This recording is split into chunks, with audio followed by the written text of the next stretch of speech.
بسم الله الرحمن الرحيم والعصر إن الإنسان لفي خسر إلا الذين آمنوا وعملوا الصالحات وتواصوا بالحق وتواصوا بالصبر.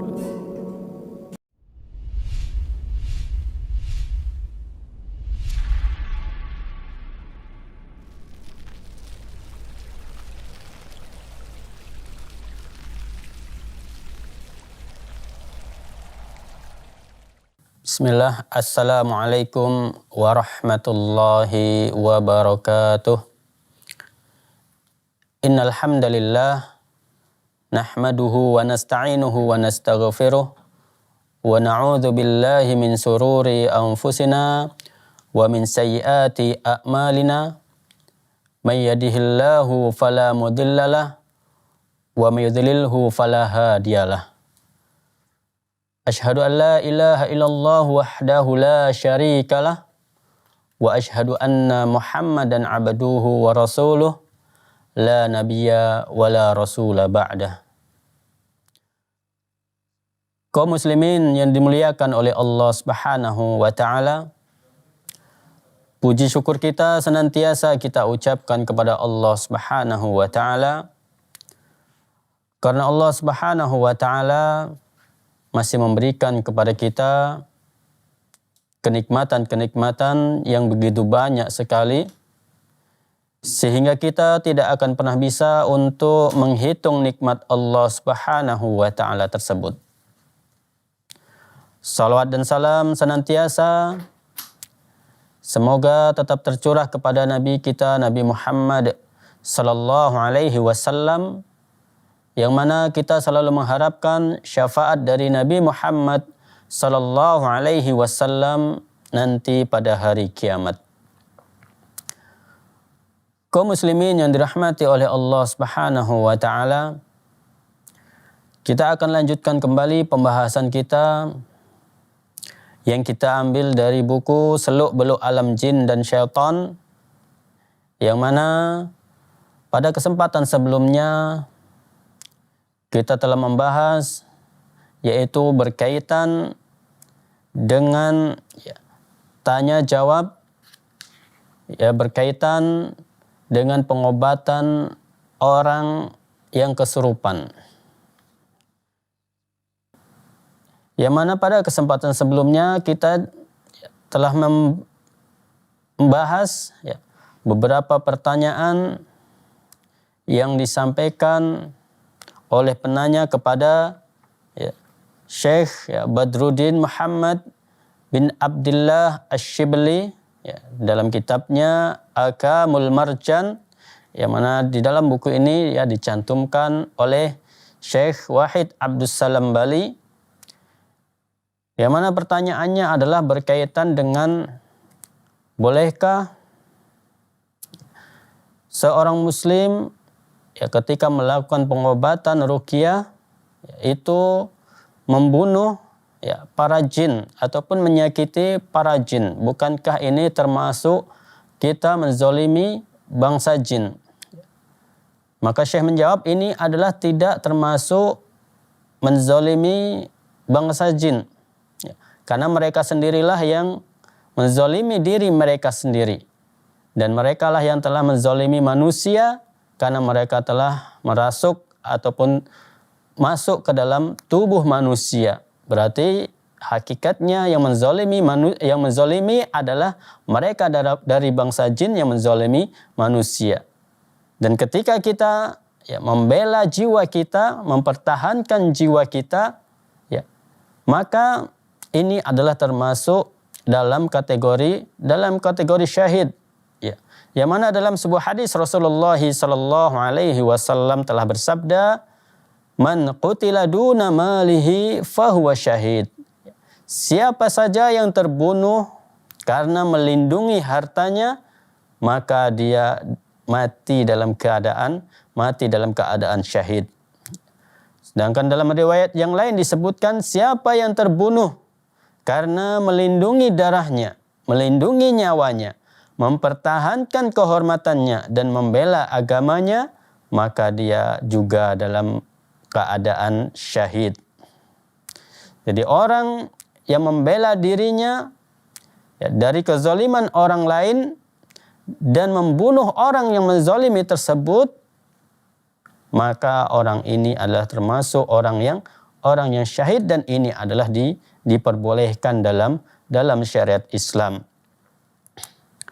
Kemudian pertanyaan selanjutnya adalah, apakah syariat juga membenarkan adanya fenomena semacam ini, yaitu seperti yang diceritakan oleh penanya dan lainnya yang mengalami langsung peristiwa ini dan mempercayainya.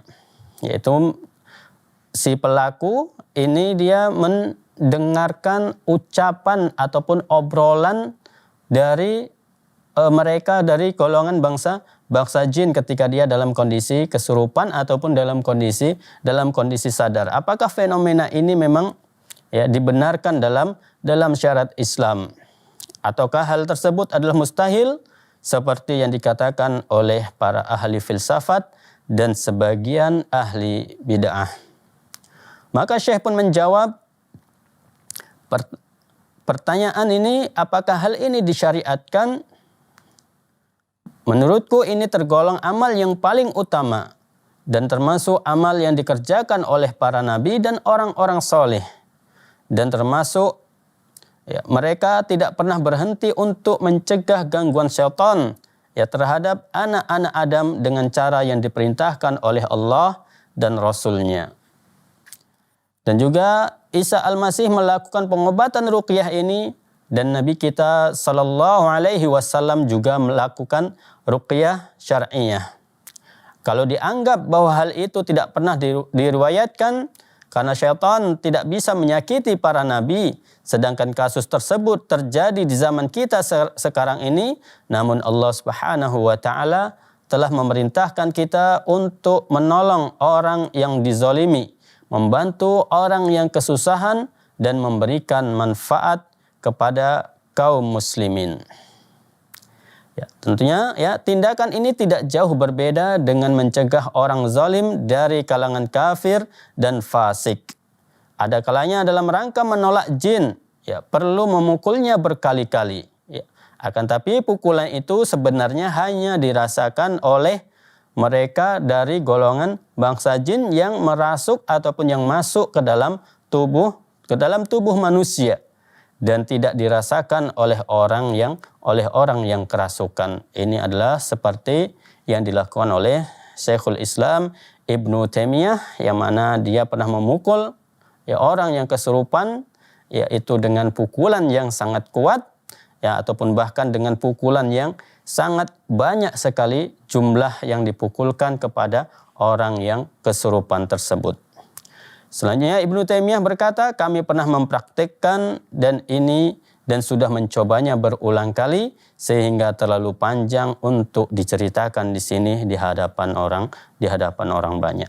Jadi kaum muslimin yang dirahmati oleh Allah Subhanahu wa taala, jadi diperbolehkan kita menolong orang yang dalam kondisi kesurupan, intinya adalah agar dia tidak terzolimi, agar dia tidak dizolimi oleh kelompok, oleh bangsa jin yang sedang menzolimi manusia karena masuk ke dalam tubuh manusia.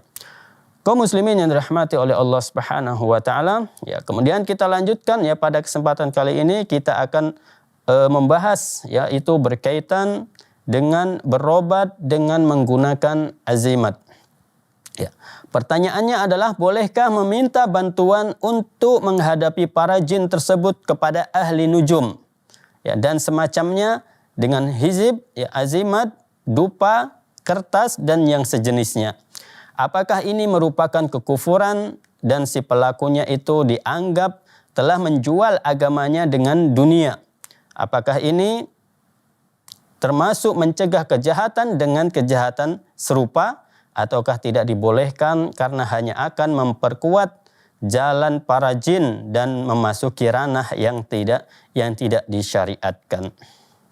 Jadi kaum muslimin yang dirahmati oleh Allah Subhanahu wa taala, inti dari pertanyaannya adalah, bolehkah kita meminta bantuan dari kalangan para dukun, ya, dengan ya meminta azimat-azimat ya ataupun yang lainnya.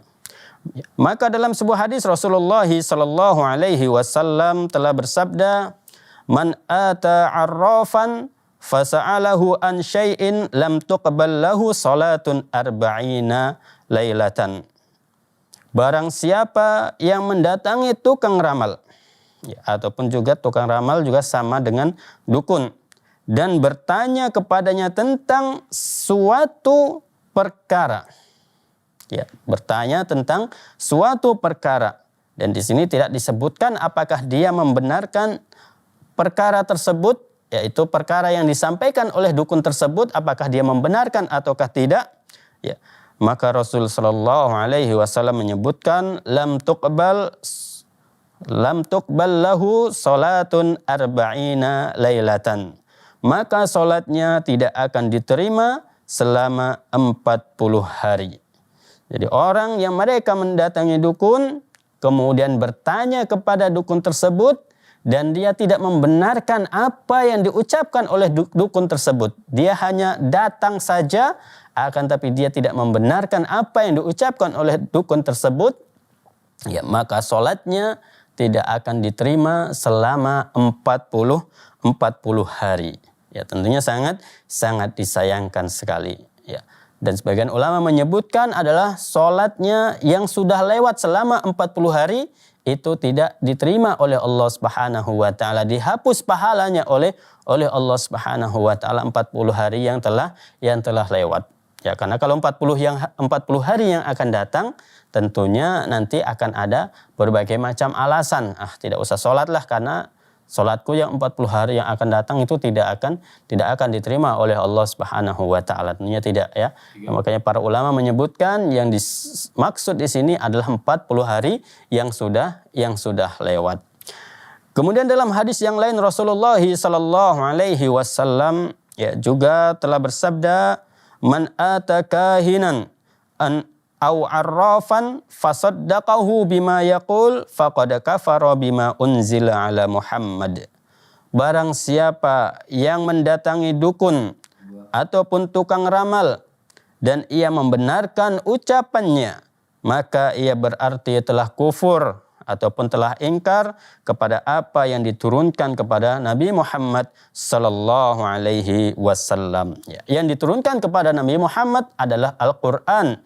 Berarti orang yang mendatangi dukun, kemudian dia membenarkan apa yang diucapkan oleh dukun tersebut, maka dia telah kufur, maka dia telah ingkar kepada apa yang diturunkan kepada Nabi Muhammad, yaitu kepada Al-Quran. Ya, sedangkan syarat dari rukun iman, ya salah satunya disebutkan adalah termasuk beriman kepada kitab-kitab Allah, dan kitab-kitab Allah adalah masuk di dalamnya ada Al-Quran. Kalau ada satu kitab saja kita tidak yakini, ya maka keimanan kita dipertanyakan. Ya bagaimana lagi kalau kita mengingkari Al-Quran. Jadi kaum muslimin yang dirahmati oleh Allah Subhanahu wa taala, nanti insyaallah akan kita lanjutkan kembali ya pembahasan kita ini setelah beberapa jeda berikut ini.